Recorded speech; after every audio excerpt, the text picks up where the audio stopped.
I'm TK, and this is Inside the Mead Makers Studio, where we explore mead making, get to know mead makers from around the world, and catch the buzz on the best meads around. Thank you for joining me today. Today I'm going to be speaking with the cats from the Badger and the Bird. They are an upcoming meadery who is just actually getting ready to initiate a Kickstarter campaign coming up here in starting on November 1st. So the entire month of January, the entire month of November, these cats are going to be doing. Oh, what's going on, Pops? The entire month of November, the cats at the Badger and Bird are going to be running a Kickstarter campaign trying to get their meadery funded and stuff. So once they get all on here, we will get them to tell you all a little bit more about what's going on. While they're waiting, while we're waiting for them to join up, I'm going to let you all know a little bit about what I'm drinking because I usually forget to do that. Looks like, oh, we got a couple people popping in here. I think that might be them. And get these sent out. I'm pretty sure that's we're always figuring out how to join. Oh, there we go. So we went from the Badger and the Bird. So we'll get them all figured out. So of course it's not going to connect right away. It's going to be just a difficult thing. Okay, request to join. Accept. Yes. Go live with Badger and Bird. Again, wouldn't be TK and drinks without some sort of technical difficulty. Well, we're trying to get this figured out here. And I'm not sure exactly why that's happening. Let's try to get another invite out. I just updated my app and I just reset my phone and everything, so everything should be good to go. I'm not sure why Instagram constantly has these issues because, we can't have nice things in this world, except request to join from Badger and Bird. Yes. Like I said, my only real. What's going on, Steven? Ooh, my wife decided to come and pop in. Hey, Lauren, how are you? Thank you for popping in. No request. Unable to connect to Badger and Bird. Oh, let's try it one more time. At least that time it kicked it out. Most of the time when I do it, it doesn't even say it kicked it out. It just says it just spins like that little wheel of death and spins forever. Oh, here we go. All right, we did it. All right. Hello. So if there's if there's other account you guys wanted to get on as well, now we can do that. I think we're good now. We're just waiting for Charles. Yeah. She's the one that excellent. The phone. Excellent. Well, we're going to need you guys to get a little bit closer in there if everybody wants to be on camera. I feel like we should be getting one of those like bum bum bum. Going on. All right. We're all friends. Well, thank you guys. Testing the camera. So. Oh, tell me when. No worries. That's good. That's good. Can you just We're gonna. It's gonna be fine. Oh no, yeah. This is what I love. This is what everybody comes to see. Really, is the technical stuff. The mead related stuff is all. Oh, fair enough. Yeah. Sure. So why don't you guys go ahead and oh. I'm here. I made it. Okay, we're back. I said, why don't you go ahead and start introducing yourselves and give us a little background on the Badger and the Bird, because I didn't get to do my research this week like I wanted. No worries. I'm Greg Hamburg. I am more the finance behind the scenes taste tester guy. Nice to meet you, Greg. I'm Joe Stopkey. I've been a home brewer and mead maker for about 15 years now. Nice to meet you, Joe. I'm the head main brewer in operations. And I'm Charlie, and I do all the things that I can do. So I am the duct tape. You're the duct tape that makes everything stick together and work. Yes. She corrals Awesome. us. Mm. Yes, I keep the ADHD kids ADHDing. So. But in a right path, like you got to make sure that they're focused enough. Yep. I love it. One thing I always miss out when I'm doing on this is, are you guys drinking on anything tonight? I always forget to ask that, and it's such an important part of it. We are. Excellent. You want to tell the story about this? Oh, Okay, so I got into making mead because I'm a Ren Fair lover. We all Excellent. are. And Awesome. started going to Ren Fair I don't even know how many years ago now. 2005, I think it was my first year. Cool. And loved it ever since. And we made a batch last year specifically for our friends at Ren Fair, a 5-gallon batch of mead. And I was given very little time and notice to do it. So I was like, all right, this is going to be fast and dirty. Oh, okay. And so I know a couple tips and tricks to make it drinkable within, I think I had 2 months. Yeah, About we had 2 months. 8 weeks. Okay. Yeah, that's. So it wasn't, it was hazy. I mean, it was cloudy. You couldn't, Sure. It tasted great. It looked Less yeah. than desirable. but that wasn't the point. The point was we're already at Ren Fair. We just need some mead to drink. Yes. Yeah. So And how did it turn out? I mean, it was good. It was good. It was really sweet, but that's one of the things to hide impurities behind a mead. Yeah. You can cover a lot of things with sweetness. Absolutely. So we were gonna make they made a batch. Oh.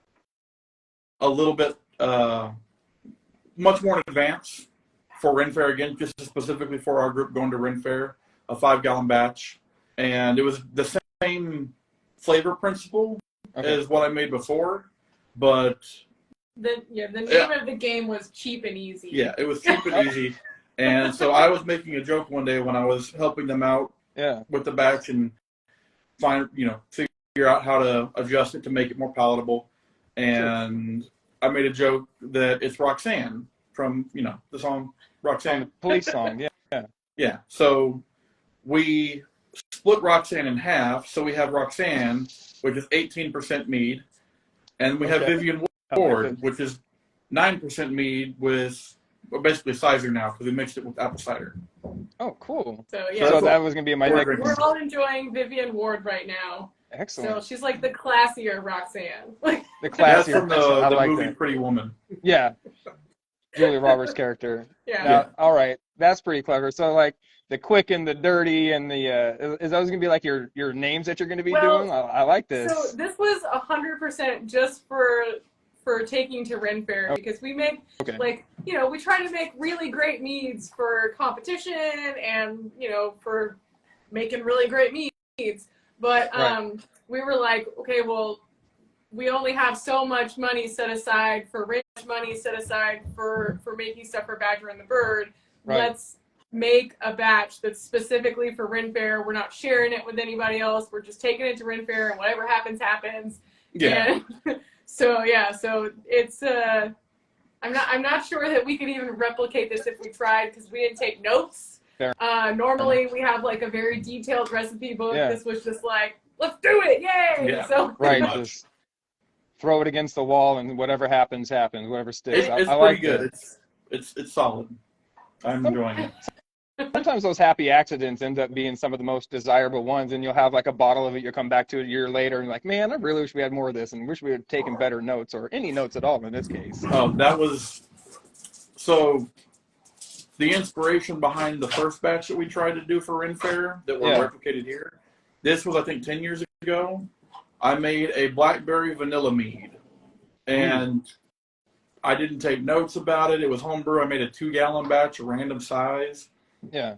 And it came out beautiful. It was so good. Everybody loved it. It was the crowd favorite. And I've never been able to replicate it. I have a feeling I don't it's going remember to be what me I with did. every mead I make. yeah. But everything that we have prepared for the Badger and Bird, is meticulously notated, adjusted. It's all down to a science and an art form now. We hired a secretary that doesn't get paid. Hiring somebody? No, not at all. No, that's one of the We things. coerced somebody into assistant being our brewer. secretary. Yeah. Gotcha. Well, that's very cool. And I'm assuming with Badger and Bird, like quick and dirty and cheap and easy aren't necessarily the routes you're planning on going. It's going to be more of the, finding quality products and developing a pristine profile. So I'm not very familiar with your videos and stuff yet. I plan on going back and watching and getting up to date, but I work, two jobs right now, so it's a little bit hectic and kind of busy. But absolutely, I understand. I mean, I'm assuming you've had quite a variety of commercially available meads, right? Yeah, and I'm a competition BJCP mead judge, so I've been to a couple Okay. of competitions. So yeah, I've had a there you number go. of meads. I mean, on a commercial level, Yeah. you've seen it. It's hard to make really high quality mead. In my opinion, there's very few that I've had. They've been good. They're great, and for making for a commercial product, they do what they need to do. Just for the record, when you go, I name names on this show, so yeah. For the record, I name names. So if you ever want to say names, I don't bleep anything out or anything like that. A lot of people think we're talking trash or whatever. It's like I just think it's healthy to keep an open discussion. Yeah. If you don't feel like comfortable saying anything, that's cool, but feel free to if you want to. Yeah, like Chaucer's. That's the number one staple everywhere. Right. All the Ren fairs and stuff all over the world. And now they had to change their label to Meridian Hive has to. No, on Chaucer's they have white wine, honey flavored white wine. Oh. Yeah.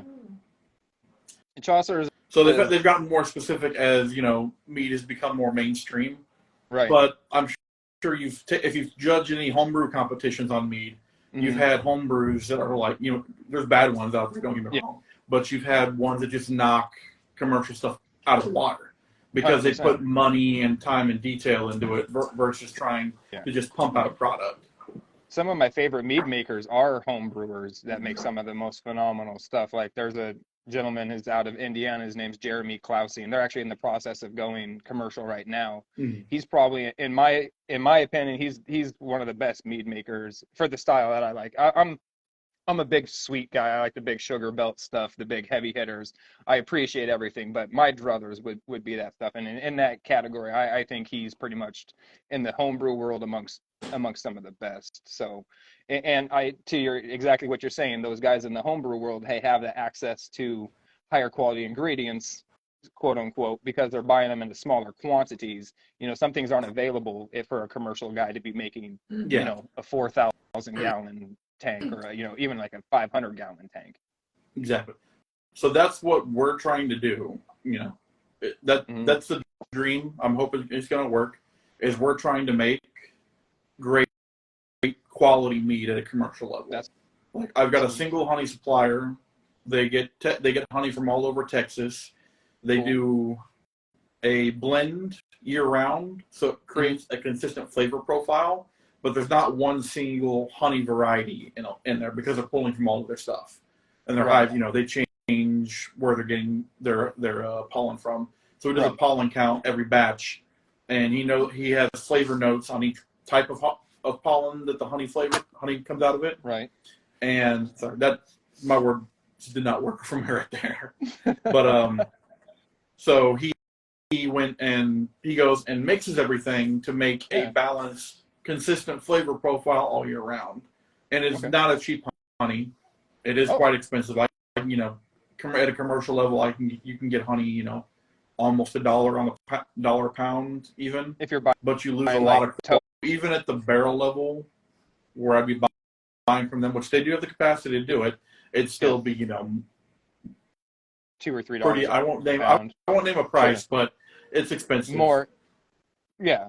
Well, I mean, anybody who's a home mead maker, I mean, they can do the math on their own. No, I mean, I'm not asking you to think, but I mean, everybody's pretty aware that once you start getting, above a gallon, you're paying, anywhere from $60 to $80 for, wildflower, depending on where you're at. You start getting into the monofloral varieties, start talking, especially the crazy ones, some Tupelo, some Manuka, some meadow foam, something like that. You're easily looking at things that are, at bulk prices, talking like $5, $6, $7 a gallon or more.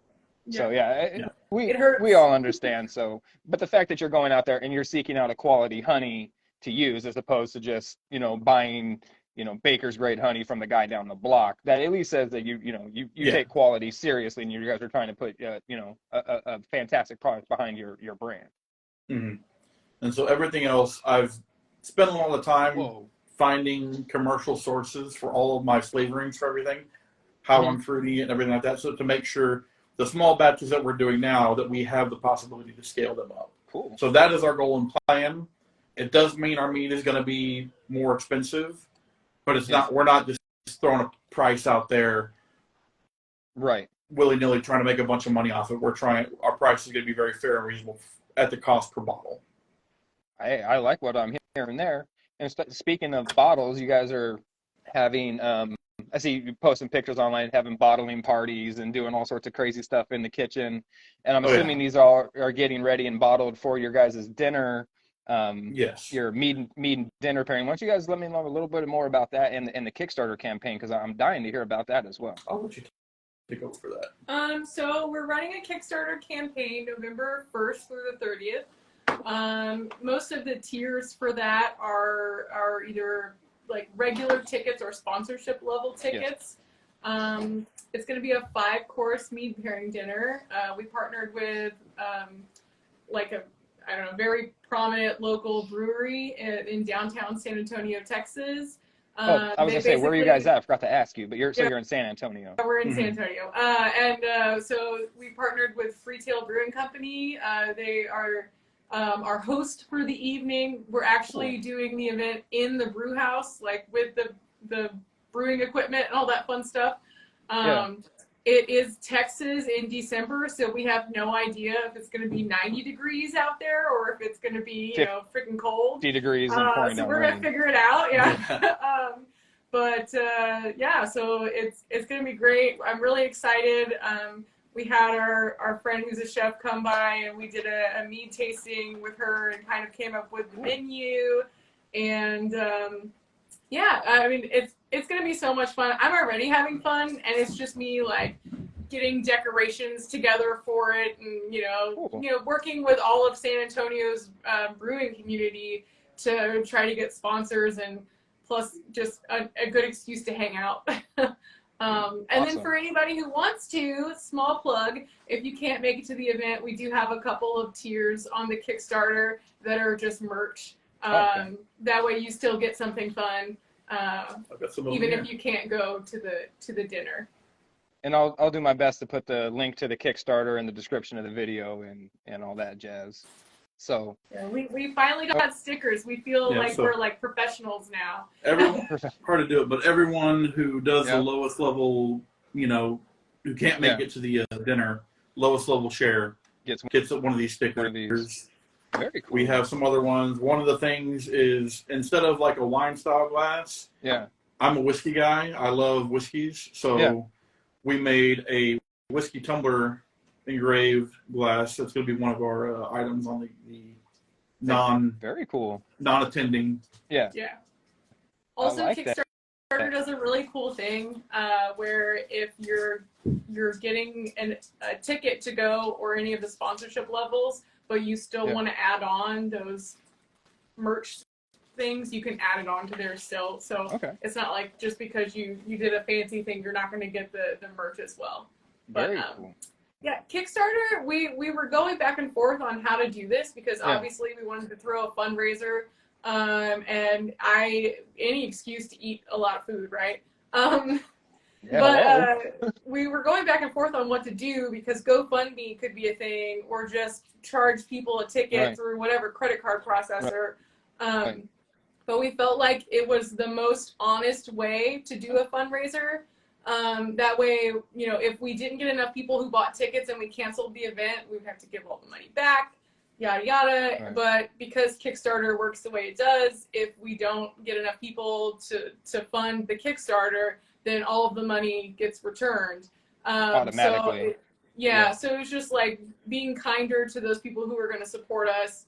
But then also, like, I hope cross all the things that we hit that mark and maybe go on to our stretch goals to start getting some larger equipment that we would really like to get for when we open commercial space.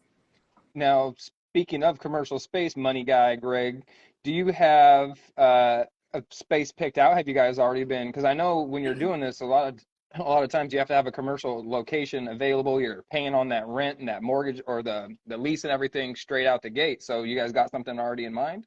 We have several locations picked out that we're hoping for, but we obviously have to be able to make those down payments to start. That's where this Kickstarter is coming in. Oh, nice. And also the areas around San Antonio are moving around a lot. So, every week it seems like there's different places opening or some that we want that have gone away.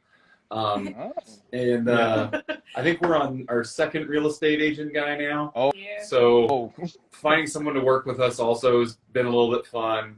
I see. But Yeah. Everybody knows that they want to be our real estate agent. They just also don't want to check their emails. Gotcha. Now, So, do you have the option? Because I know in other states, like breweries are allowed to, I don't know what the technical term for it is, like sublet you like some brew space, and that can be like your designated space. You guys have the option with your brewery friends there? It requires that place to have a license. It's technically a winery license. In order So they to do would it, have you to. can do that, but So some you'd of be the ones easier that I off know, finding a winery that would let you guys do because they already have the license in yeah. place, and it'd be much The less thing about San paperwork and Antonio, headache. yeah, San Antonio does. I don't even know if there is a winery technically in San Antonio city limits. I haven't checked that. Oh, And our target is to be San Antonio's first meadery. okay. And there's a lot of wineries out, 50, 60 Outside miles. city limits. Yeah, outside the city limits by an hour or so. But our target is to be in city. yeah, we're definitely the only meadery within, in San Antonio, but the closest meadery, though, not even winery, but meadery, actually it is a winery, too. It's a meadery and winery. Yeah. It's 45 minutes out of San Antonio. That's actually still pretty close. Yeah, I mean, but It is, but at the same time, some people, if you haven't been to San Antonio's huge. Right. To drive across, I live on one side of San Antonio, and my day job is the opposite side, and it's 45 minutes, an hour drive without traffic to get there. I'm saying without traffic as well, yeah.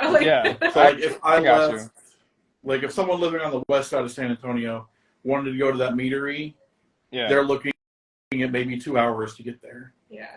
Oh, okay, that's a significance. Yeah, that I see what you're saying. Yeah. So if you're inside city limits, you get all those people who you get people who can Uber there. You get people who can, take public transportation. You want to be like in the district. You want to be in like a centralized hub location where you can benefit from all the people who don't want to get out of town. So we're kind of in the same niche as like a craft brewery. Right. We're trying to be a craft meadery, attract the same kind of 100%. crowd. yeah, and to speak on that too. Yeah. So our first location is probably going to be kind of dull to be just kind of plain, right? So it'll probably just be a space. We'll make some nice drinking areas, nothing too crazy. And then our next goal within the next 1 to 3 years will be to expand into a place with, outdoor seating area, a place where San Antonio is really famous for adding food trucks onto bars and things like that. It's kind of a theme for food in this city. I don't know if that's every city, but it's the only place I've ever seen it be so widespread, everywhere you go in downtown. Yeah, every bar has a food truck that pulls up.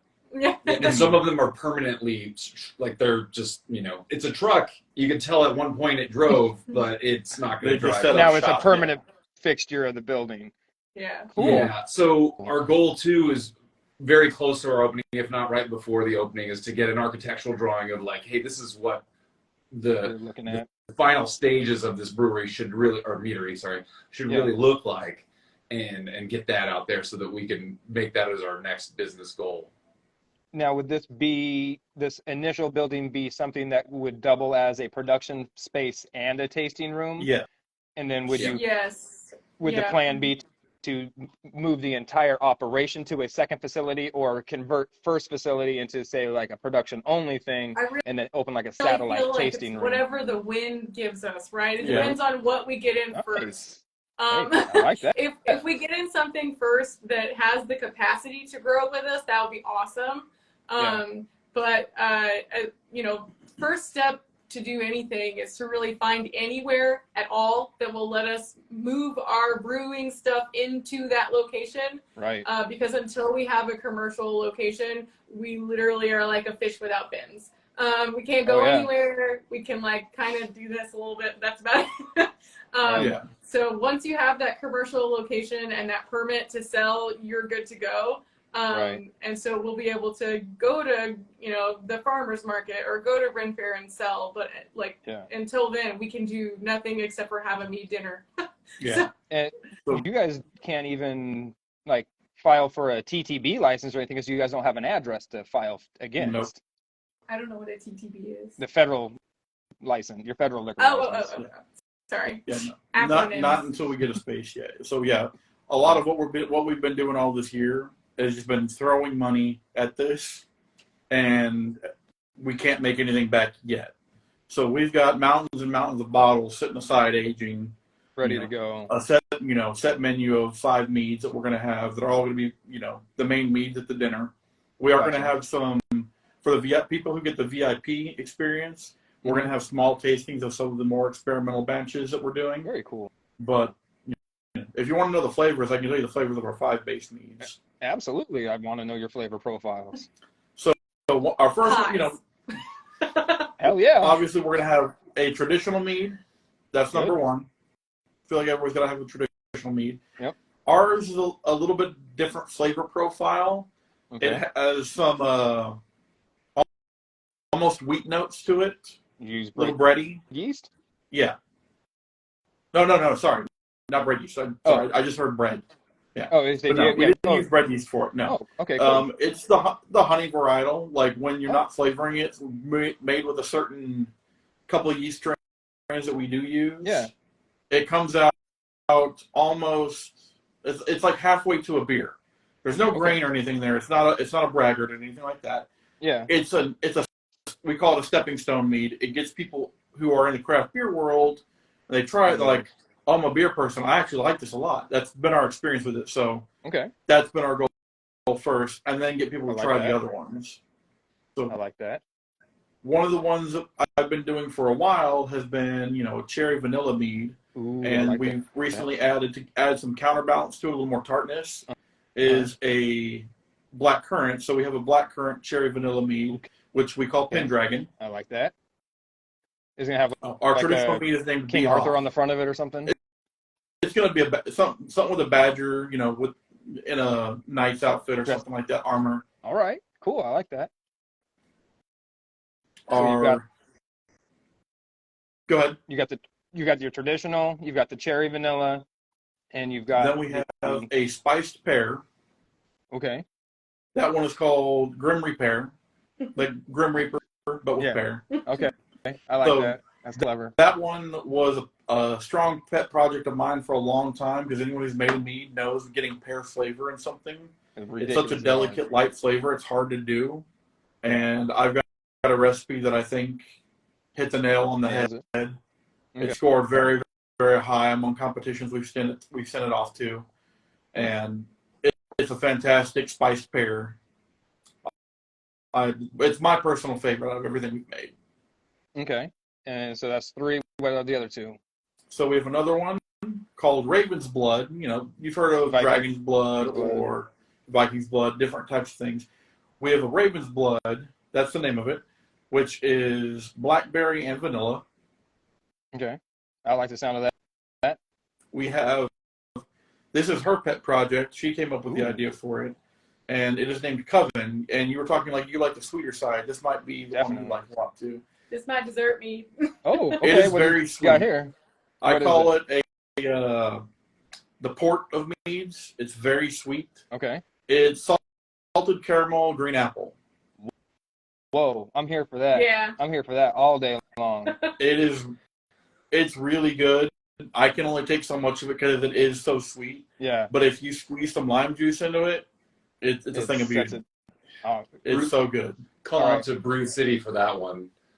We sampled our mead over at the local beer supply store, the brew store, and the lady there's like, "Is it okay if I put some lime in it?" And we're like, "Absolutely, sure." I mean, we're going to be exploring as many cocktails as we can. Yeah, absolutely. And it was amazing. Just adding lime to a couple of the drinks, it was really fun to taste the difference. It was definitely. Well, you know what that means. From salted caramel mead to like salted caramel apple margarita, and I was like, "Viva San Antonio!" That's San Antonio in a cup. Add some lime to it, make it a margarita. I mean, throw some citric acid in during final. Right before you bottle it, give it a little of that citrus boost to it. Maybe it'll produce something like that naturally on its own, so you can get a little. I thought about that. We've got another batch of it going that we were going to try some experiments on and see what happens with it.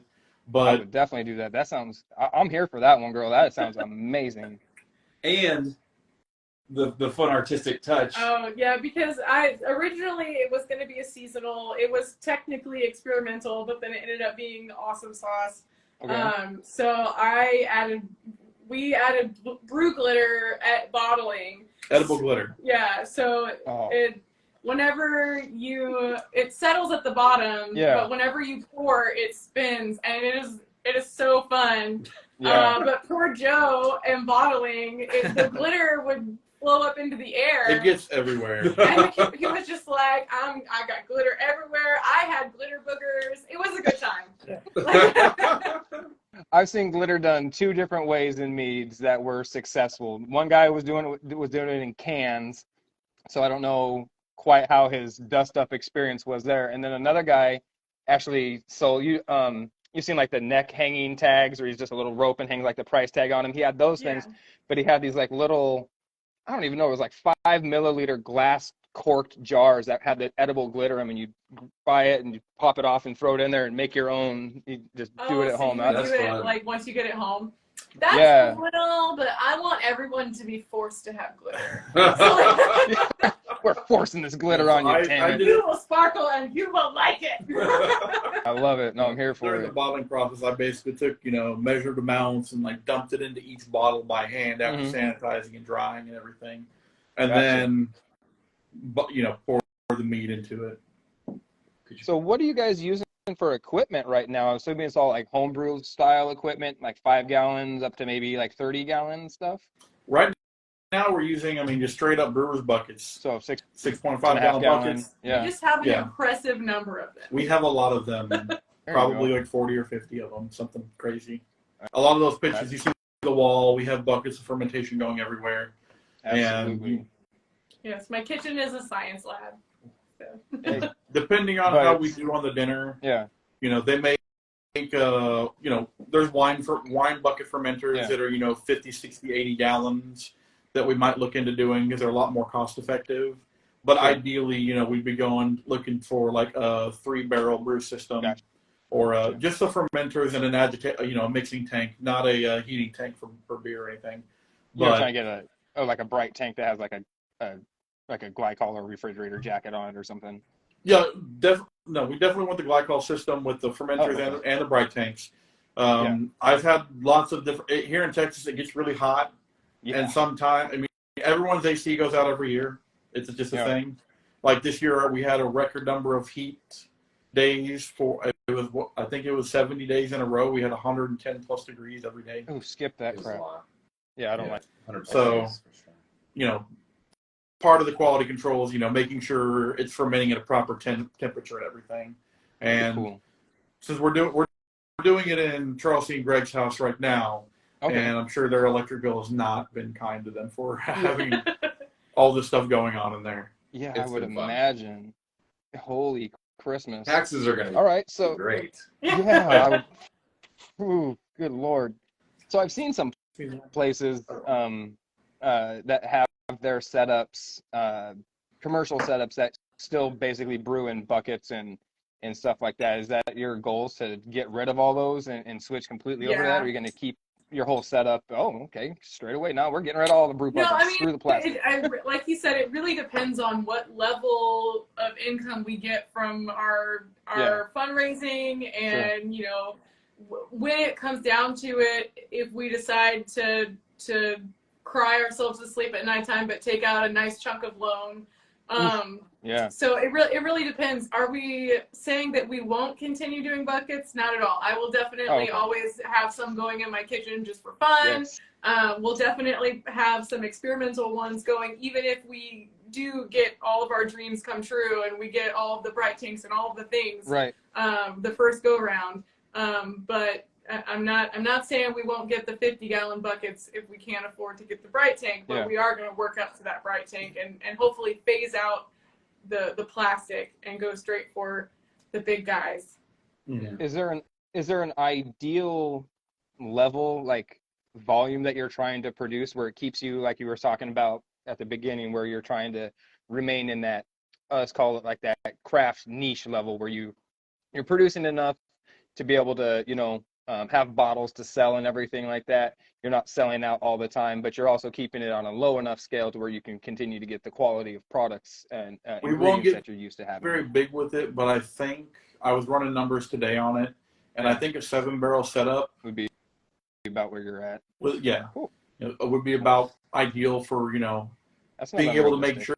sure everything's the same level of quality, pumping out a consistency. I mean, we'd have to run 5 fermenters or 4 fermenters at a time. Yeah. Plus, I don't know how many bright tanks You would for need, aging and adding different flavors in secondary and tertiary, and then clarifying and all that other stuff. right. Because it does take time. And Ideally, most meat should be aged, I would say, 9 months to a year. Oh, but wow, that's a lot. Ours, I've worked hard to make it, very not hiding behind, sweetness or anything. But I've worked hard to make ours where I would be okay people drinking it at 3 months of age. But ideally, we're looking 6 to 9 months. Okay, well that's fair. Like, at least if you want to age all the greenness out of it, so you have a nice healthy product. Because there's definitely lots of commercial places that every 60 days, 65 days, they're turning out all new flavors. Every 8 weeks, and they've got their process down and everything like that. And I feel like it's somewhere in between is probably, there's the cats again that are on the opposite. They don't put anything out unless it's been aged for at least 12 months, and I just don't understand how you could find that profitable. I mean, you theoretically have to be, have your everything open for an entire year. I mean, because you're not allowed to technically sell anything that you produce before you legally had your license. So I mean, I just popular don't get thing it. a popular thing in Texas I've seen, and even now some of the winery or meaderies in Texas are looking to sell because it's just getting too costly, or just get out of the business in general. Yep. But they have their own land a lot, and if you own your own, if you own like 15 acres or so, you can have a portion of it sectioned off and have it rezoned commercial. So if you've got the land already, it makes it kind of easy. So that's why a lot of these places are outside major city limits. So they're within an hour or two of the major cities in Texas. That's the most common thing. I think I've been to one brewery, two meaderies that were within, I would say, close. So like Fox and Raven, they're, I'd say within a half hour of downtown Dallas. And actually the other one was in Dallas too, Breaking Brew, both of those guys. But yeah, everybody else, Dancing Bee, Rohan Meadery, and then all the guys over above, up north of Houston, Celtic Cross, and was that Fitzgibbons or somebody over there or something? Yeah. They're all those places. Yeah, so you're right. You guys would definitely be one of the only cats like in a major city. You're not trying to like buy a giant chunk of land. You're gonna just be like in a quote unquote commercial, lot and somewhere or something like that. So there's parts of downtown San Antonio, just like Austin, that are, they've got the crowd and the general, the good walking areas. San Antonio's not a very walk-friendly area. Everything's wide and spread out, but there's some spots downtown, like they call Southtown or by the Pearl District. Okay. Those are areas that are very walkable, and there's a lot of stuff packed really close together. So a lot of the craft breweries are there, a lot of different, food places, and they all kind of share communal space. And that's, I think, ideally what we're looking at for a while. Yes. I love that communal space idea. There's a meadery in San Diego that the meadery shares a common space with a winery. There's a meadery, a winery, a brewery, and a pizza joint, all within the same courtyard. So you can just bounce back and forth. They all share, that area. It's amazing. So if you guys could pull something like that off, holy cow! I'm pulling for you for that one. I would love to see that would be fantastic. I'd love to be able, like, anything you add on to the meadery is great, but you're also looking at all different kinds of permits. If we start selling food or making food, then it's just more money and expense we got to do. If we start trying to brew beer, we have to have get a brewery license instead of the meadery license or the winery license. It's just all everybody wants money, everybody wants peace. So if we can get a spot where we can have different they've got their own build or part of one building, but their own suite. Their suite, and we all have a communal space where people can go and hang out. That'd be great. I don't know who Squeezy McJuicy is on here, but Squeezy McJuicy is going off. I can't. So why are you spending? It's so far from us that we can't read it. Yeah. I do have well, it I just up. didn't know if it was somebody you guys knew because I can't tell if they're trolling us or not. Like they're asking questions about a sizer. Say, would somebody please think about the bees? Like I don't get that one either. I'm kind of I don't out see of it. those questions. Am I scrolling? Oh, you don't? The very last one, Squeezy McJuicy. Why would you spend time making mead when you can spend time making steak on a grill? And then once that, we do make steaks on the I grill all the was like, time. we like that. yeah, too. so I Because don't know what that's this just, I don't know what this steaks cat's are- talking about, but I was like, and Yeah, there's say, a lot of it- waiting with mead. So you can get the mead going, and there's make plenty of yourself time a to steak. You grill. can do it in tandem easily. Plus, you're talking to 3 Texans here. You talk about these cats don't know about steak on a grill. Get out of here. Oh, apparently it's all out of love. All right, well, appreciate you, Squeezy. Oh, yeah. All right, cool deal. Um, I'm trying to pull it up myself. Yeah. nice.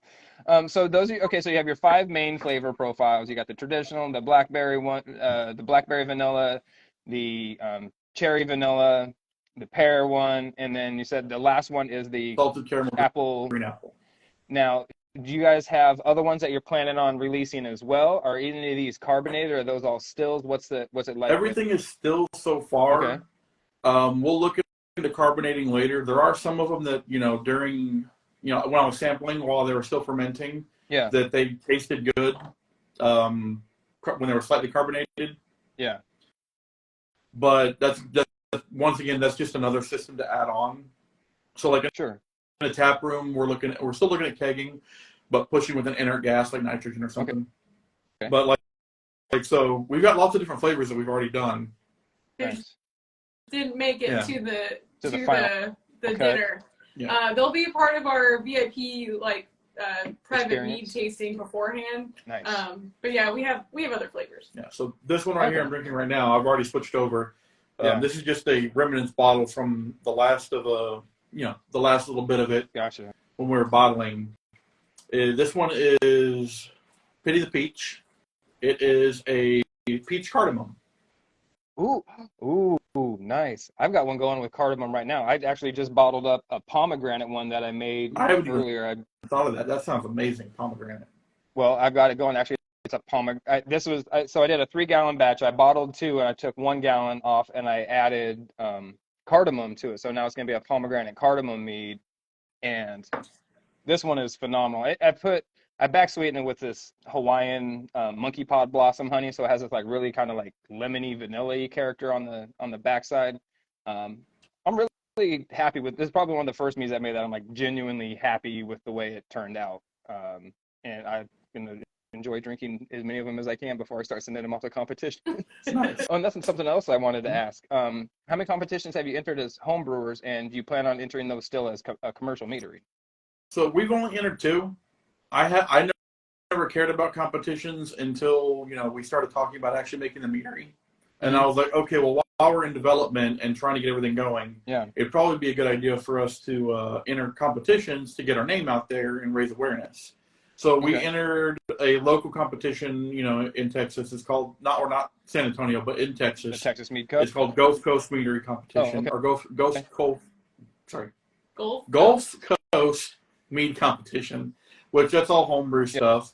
But they've been the people who host it own a winery and also make mead, and they're great people. They're a lot of fun. We had a great time there. We plan on going back and showing them the stuff that we can make that's not quick thrown together meads. But we entered Valkyrie's Horn. What meadery is that was at? Oh, geez. I don't even know the name. But you have the I bottle? was like, I would love to tell you that, but we're on my phone. It's in Gotcha. Anahuac, Texas. Anahuac. I don't really know. It's over near Beaumont. It's kind of in the middle of nowhere. Okay. It's a very, very small town of like 150 people.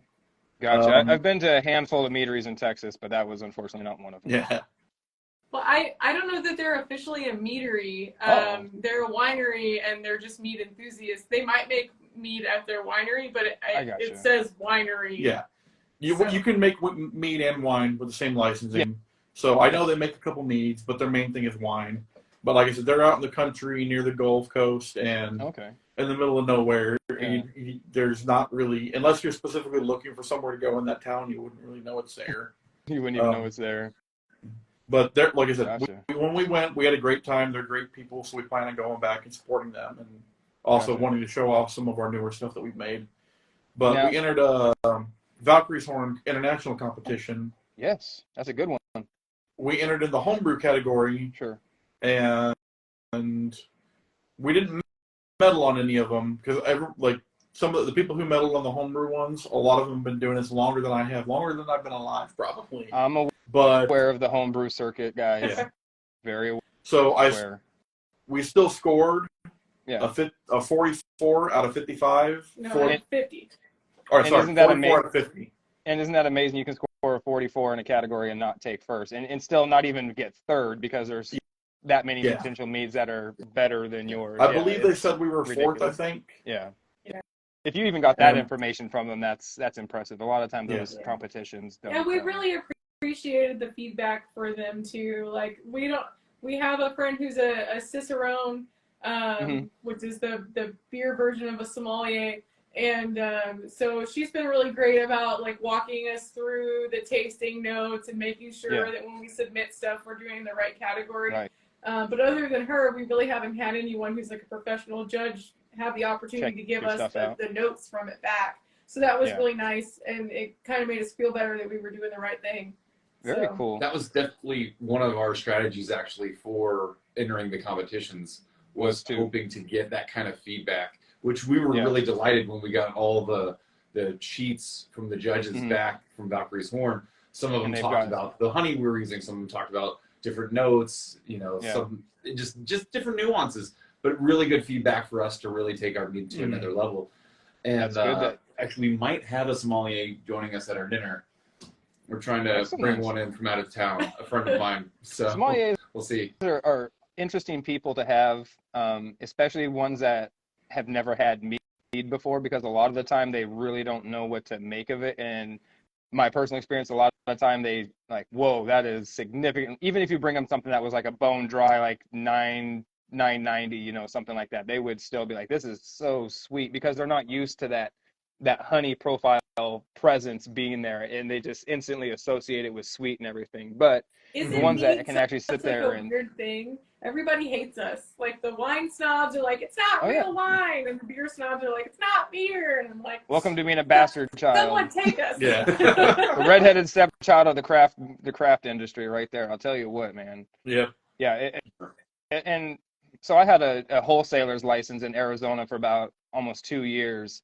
And the amount of people that you run into, so I would do tasting events at, bars and tap rooms and different things. And the amount of people that have so many negative preconceived notions is almost more, or at least equal to, the people who've never heard of it. And that's now you're talking about 60-70% of the population, not population, but the people that you're in your local population. That's a lot of uphill advocating, battling that you're going to have to do potentially. But that's one reason. That's one reason why we're really invested in the Ren Fair communities. Right. Because it goes along with the lore. They invest in mead. They like it. It's part of everything. So there's a lot more people in those crowds that are familiar with it, and they come from all over. So it's really, like, I don't know, going almost to like a flea market of sorts. You go put up your table or whatever. And it has so much reach. It's like a super niche farmers market type of thing. Exactly. Yeah. And being in Texas, I know what you're saying, but in Texas, you guys have. It seems like every weekend somebody's posting about a Ren Fair somewhere in that state, almost 365 days a year. Except during like the extreme heat of certain, like June. Sure. I think most months we have one going. The biggest one in the country, in the U.S., is the Texas Ren Fair outside of Houston. Okay. And that's the one that we go to all the time. That's the one that we're going to be targeting, trying to get, hey, check out our mead. So I ran into a meadery guy in Georgia who got into a Ren, was it a Ren festival? I can't remember if it was a Ren festival or it was something like that. And he got in there early, and he actually signed a thing with the people, like a contractor, where they couldn't even bring in mead from other meaderies. And when I was interviewing him, I was like, dude, that's kind of fucked up. I I understand what you're saying. You know, it's like a business move, but like, man, really talk about stepping on your own toes without realizing it. I mean, Yeah. yeah. So that's very cool. That's one of the things leading to, I guess, to say that I admire about Texas is it seems to be all the Texas meaderies that I've been to, they're all aware, you know, more or less aware of each other, at least aware of their existence, you know, having maybe not been there, but they all support each other. Yeah. Everybody seems to be pretty much on the same page as, hey, we're a small, I mean, the fact that I could count the number of meaderies on, you know, one set of hands in Texas. Yeah. You guys are pretty small. If you don't stick together, it's easy for somebody to, you know, bring almost the whole industry down. Which We is hope really you don't sad. have a second set of hands. I wish I did. It's like No. extra. Well, I mean, but it's okay. So to go back what you're saying, you know, and again, not to, I mean, I guess maybe it is kind of being a jerk about it, but you know, you say you got a meadery that's 45 minutes out of town, you know, 2 hours with traffic. There's the vast majority of the country that doesn't have a meadery within a 6 hour drive without traffic of where they live, and sometimes even more. There's whole states that don't even, you know, Oh, yeah. really have commercial meaderies. Definitely. So, you know, and again, I have to count myself in that. You know, I lived in Phoenix for the past almost 20 years, and there's Superstition Meadery, you know, arguably the biggest meadery. It's certainly the largest American meadery, if not largest meadery in the world. And there was, you know, 5 or 6 other places that were around the state. And I took it for, you know, took it for granted. Now where I'm living in a place where, again, I'm in the same situation. I got at least a 2.5 hour drive to get to a meadery. So I would, you know, I would support the shit out of you guys being wherever you can as close to town. And it's just another reason why everybody, you know, should support each other the best that they can. Now, I guess there are a few caveats to that, but we can get into that later. Oh yeah, no, I get it. Absolutely. I was like, I already threw a name under the bus, but I did it stealthily, so. Oh, so stealthily, I didn't even catch it. Now I'm gonna have to go back and watch it and try to see who you're throwing shade at. I don't think it was any of the ones. Oh no, it is one of the ones. It's the one close to us in a major city. I remember who. Oh, we can just say it out loud. It's fine. Like I was a huge lover of Meridian Hive back in the day. Oh, I fucking hate Meridian Hive stuff. Huh? I hate Meridian Hive stuff. I've had like 3 or 4 review videos. Bad. And it makes me really sad because they were like the first meadery, at least in Texas. Right. I've never even heard of Superstition Meadery, so I feel bad because I definitely want some of whatever that is. But they were the first mead to be like kegged and available in like craft beer bars, and so it was like the gold standard to look up to. Yeah. And obviously, like there's in every community, there's always drama. But Meridian Hive was canning out of another brewery's facility, and they actually kind of, you know, didn't pay or I don't even know what's happening. No, they posted all about it. They were having landlord issues. There was an issue. Their landlord put a thing on it, said that they weren't paying, and the third party, not Meridian Hive, the third party was not paying, so they shut him down. And Meridian Hive had a bunch of their product basically that was in the process of being canned. There was a bunch of stuff that was canned, some stuff that was getting ready to be canned and whatnot, and it all basically got caught up in somebody else's bullshit. And but I felt horrible for them when I heard about that. I mean, it's not even meat anymore. So see, so I have to again throw another caveat on this. I haven't had any of Meridian Hive stuff that was any of their still meats. I've only had their canned ones that are out for mass distribution everywhere. And again, I have to agree, they don't even taste like any meads that I've had. I've had canned meads from different places all over the country, and their stuff tastes like, again, in my opinion, and I've done reviews and I sent them off to them, everything, it tastes like flavored tonic water. It just is not for me. And I've ran into people that will vehemently defend their position that Meridian Hive's canned ones are some of the best out there. And I just, you know, hey, if you like it and you want to buy them and support them, I wholeheartedly, again, it's a meadery, do what you got to do to support these cats. It's not for me though. I try all their new flavors, but it's like one and done. You know, back when they first started making commercial waves, where I started seeing them on the shelves at our local grocery store here, we got it and tried it, and like, man, these are good. But as they expanded, they run into the problem a lot of people have, having that, you know, you're trying to sell a can, you know, a 4-pack of cans for $8, and each can you're trying to get $6 worth of honey in it. Oh yeah, Yeah, no, It's you just can't. not possible. If you were getting them their 4 packs for like $8, I could almost see them. You know, you're talking about $2 a can there. I was seeing them closer to like 11, $12 for I a think 4 pack. I was just saying a number. I think it was closer to 11 or 12. That sounds Oh, about okay, right. yeah, okay. I was gonna say, holy I've seen them cow! on special definitely for $8 Gotcha. at a That local makes sense. like Total Wine and More here in San Antonio. Yep. But Yep. I want to say it's probably closer to 11 or 12. It's been a while since I've actually went out and sought it out. Yeah, and they're not even pint I'm in the cans; they're liquor freaking store. 12-ounce cans. Yeah. She's got to drink it. Yeah. It's fine. Cheers to that. That sounds really bad. I wouldn't say it's a problem. It's only a problem if you go to meetings. Like, I have a shirt that says "Hello, I like beer." So there you go. Hey, that's not as long as it's accurate, right? yeah. Mead. So after the Mead dinner pairing is coming up, the Kickstarter is going live on the 1st of November. Again, I'll put the link down in the description of the video. What is the plan after the dinner? I mean, come December, what day is the dinner as well? December like 8th? December 9th, the Saturday. December 9th. So come December 10, you know, the coffers are, you know, stocked and overflowing and you're sitting on your pile of gold like a dragon. What's the plan then? To take a nap.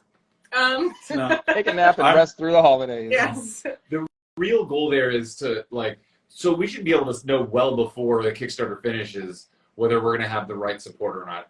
I mean, obviously, if we're really close at the end, we can even finish that donation off just to make sure that we get access to all the funds. It's not a big deal. But, you know, when we have that, then we go to our real estate guy and say, we're ready to make this happen. Go find our spot. Let's go make some serious offers on some places and get moving. Yeah. How many slots are available for the dinner? 55. 55 right now. Yeah. Oh, wow. We are trying to posture ourselves to see. It's hard to understand what the actual reception will be, right?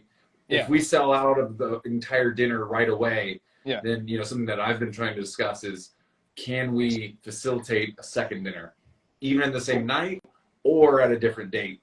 Because, you know, just like Kickstarters, they have reach goals. It's like, wow, this one blew out of the water and everybody wants it, you know. Okay, how do we facilitate getting another reach goal or something like that going? It's not just, hey, pay for our equipment. Because as much fun as it is to want people to pay for your stuff, right? People are looking at Kickstarter to get something for their money. Yeah. And so, you know, being able to give them a second dinner is something that we are exploring. Hey, I like that idea. Anytime you can get more food for, you know, for money, I'm all about that.